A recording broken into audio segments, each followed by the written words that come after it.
So something that I often see online, and I guess it's mainly coming from men, is this idea that when you come out of a relationship, there's this tendency to want to begrudge your ex or want to kind of put them down in ways and to try and elevate yourself. And I guess a lot of that just stems from personal ego and personal pride. You know, this idea that when you exit the relationship, you want to feel like you've made a good choice, that you've exited the relationship in the right way. I kind of wanted to provide a bit of a different perspective on that, because for me, I think mentally it's much healthier to not begrudge your ex and not speak about them in a negative way. You know, if I take my ex, for example, the way I look at it is, okay, things ended, but you know what? This person that I met changed my perspective on dating, because previously to meeting this person, I felt that I'd never really met anyone that understood me in terms of my way of thinking,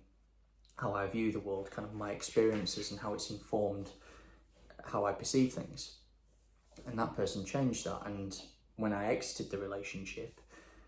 that I felt was a healthy, progressive way to view that moving forward, was just say, you know what, this person actually made quite a positive impact on me in terms of how I perceive things.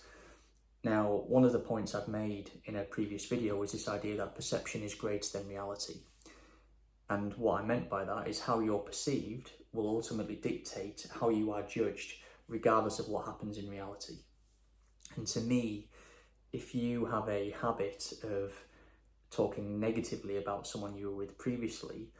all that shows to other people is that you're more likely to either stab them in the back, betray them, potentially speak negative about them, because in reality, you are clearly demonstrating that you're doing that already about someone that you've met in the past. And to me, I just don't think it reflects positively at an individual level if you're constantly bad-mouthing someone. I find it with dating, where if I meet someone and they're constantly banging on about speaking negatively about a person they've met in the past, I find that a bit bizarre, because to me it screams insecurity. It screams, I feel inadequate, so I feel the need to elevate myself by pushing somebody else down, which, let's be honest, is not a positive way of thinking. It doesn't reflect well, and again, it doesn't create a positive perception of you as a person if you fall into the habit of doing that. And that's why, for me, in all of the relationships I've had over the years, okay, you know, some have ended badly, but you know what, I would much rather just speak positively about that person, because I know that at an individual level, it just reflects better, and it shows that you're not bitter or hung up on the past, which, let's be honest, I think particularly when it comes to dating,